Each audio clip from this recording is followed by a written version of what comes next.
Alors, après que vous ayez eu la partie technique, d'après ce que j'ai compris, c'est technique ce que vous avez vu. C'est très comportemental.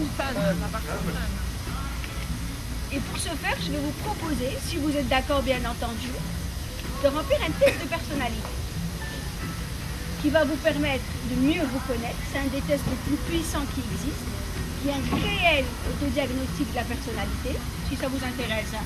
Vos forces, mais aussi vos axes d'amélioration, vos comportements.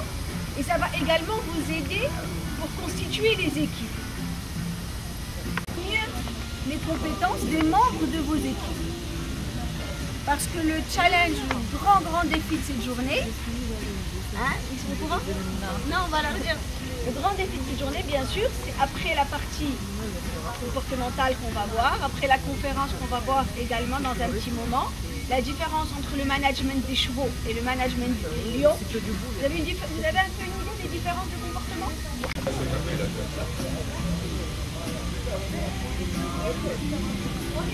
Et des gens avec qui vous avez affaire, eh bien, certains se comportent en lion avec certaines conséquences et d'autres se comportent en chevaux avec également d'autres conséquences. Vous allez voir aussi si vous-même vous êtes plus lion, plus cheval. On peut aller plus loin.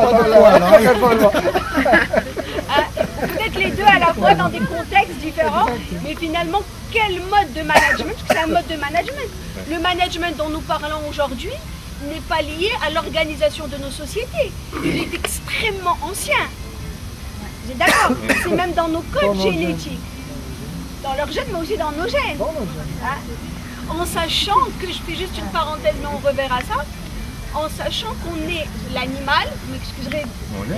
On est, vous êtes d'accord, hein? On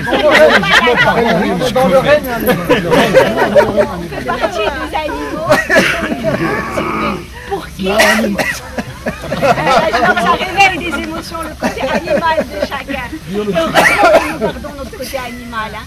Sans ça, nous serions des ordinateurs. Hein, notre côté animal qui nous fait vivre, c'est pas notre côté cérébral. Ouais, beaucoup moins. Ce qui fait qu'on ressent. Regardez avec moi.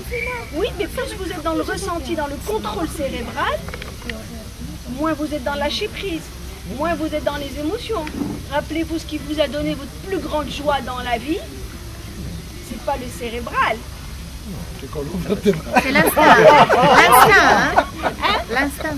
C'est l'instinct, c'est les émotions. Et les émotions, c'est la partie émotionnelle, animale. Oui. D'ailleurs, nous sommes l'animal, ce que j'allais vous dire. Le plus civilisé. Oui, mais regardez avec moi. Nous sommes l'animal pour qui le comportement génétique est le moins influent. Je vais vous donner un exemple concret. Les chevaux avec lesquels je travaille au quotidien, et tous ceux qui travaillent avec les chevaux peuvent le confirmer, mais pas que les chevaux, les lions, tous les animaux, il y a le code génétique qui intervient. Par exemple, quand nous on veut choisir des chevaux pour nos achats de chevaux, on va regarder la lignée. Le père, la mère, d'ailleurs celui qui compte énormément. La race aussi. La race, celui qui compte énormément, imaginez-vous, c'est le père de la mère. Vous imaginez? C'est celui qui transmet le plus son code génétique. C'est le géniteur. Et puis, là, c'est pas le père de la mère, c'est le géniteur au fait. C'est le grand-père. Grand-père maternel. Donc si vous voulez voir vos enfants, regardez le père de votre mère, comment elle est. Ah, ça c'est trop tard.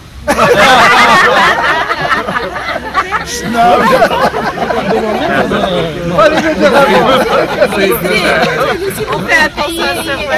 C'est jamais trop tard. Vous suivez avec moi. Mais la bonne nouvelle, c'est que si pour les animaux, à entre 90 et 95%, c'est le code génétique qui compte. On prend un lion, c'est pas parce qu'on le dresse avec nous, c'est pas parce qu'on lui donne à manger dès le plus jeune âge, qu'on l'a jamais tapé, qu'on l'a jamais agressé, qu'au bout d'un certain temps, il deviendra un petit chaton. C'est impossible, parce que son code génétique reprend le dessus. Alors que pour nous, êtres humains, c'est le côté adapté plus. C'est le côté adapté. Nous sommes l'être humain pour qu'il y ait le code génétique. Alors juste une petite parenthèse, est-ce que vous savez pourquoi? Qu'est-ce qui fait que pour nous, le code génétique est le moins influent? Une petite 5-10%, mais pas plus. Aujourd'hui, c'est l'espèce la plus évoluée et l'espèce humaine. Là, mais Donc pourquoi là, le pouvoir qu'il y a des codes d'adaptation, Il y a des codes à le plus suivre. développé. Non, non. Ah, زقلت. C'est pas l'adaptation, c'est l'adaptabilité. Pourquoi on est si adaptable? Vous avez raison, on est finalement les plus adaptables. Oui. Système de contrôle, On est les plus domestiqués. Oui. C'est très intéressant. Essayez de voir pourquoi. Des émotions, non? Des suiveurs. Pourquoi on est si suiveurs? On a très peu de personnalité. Vous êtes d'accord? Être dans cette société. Madame, est-ce que c'est pas par hasard lié à la pyramide de Maslow? Non, ça c'est bien après. Eh bien tout simplement parce qu'on est l'animal, regardez avec moi, on est l'animal le moins fini à la naissance. Si vous voyez les chevaux, ils passent 11 mois dans le ventre de la maman. Les vaches également. De par notre position debout, le bassin de la femme se rétrécit. Elle est debout, donc elle peut moins facilement porter le poids. D'ailleurs, très souvent, les femmes, les derniers mois, on leur demande de s'allonger si elles veulent garder plus longtemps leur bébé dans le ventre. Et donc, finalement, notre posture debout fait que nous sommes tous nés prématurément. Quand je vois un cheval, au bout de quelques minutes, au bout d'une demi-heure, il est debout et il galope. On a besoin de combien de temps pour être debout? Un an. Un pot de terre. Un pot de terre. Fini. Avec quelques petites fissures. Mais il est fini, il frappe sa place. Donc on peut juste l'arrondir ou ça c'est les 5% pour les animaux du comportement de l'environnement. Alors que nous, on est comme un pot qui n'est pas sec.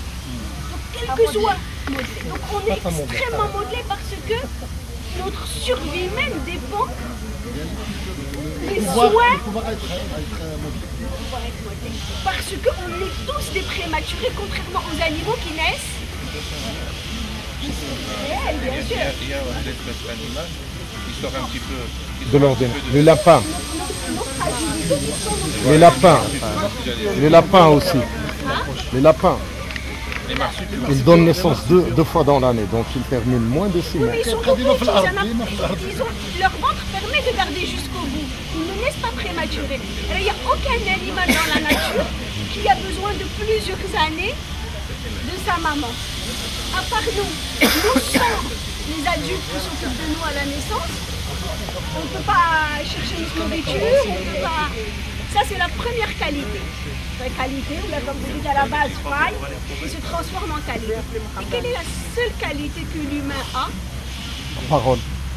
Non, c'est ce qu'on a pensé, nous scientifiques, durant des années. On disait l'être humain est le seul à communiquer. Aujourd'hui, avec Tout le monde communique. tous les animaux qui ont les singes ont de vraies phrases. Par exemple, les bonobos ont des phrases comme les nôtres pour dire attention le lion. À pouvoir 50 fois supérieur à la vie.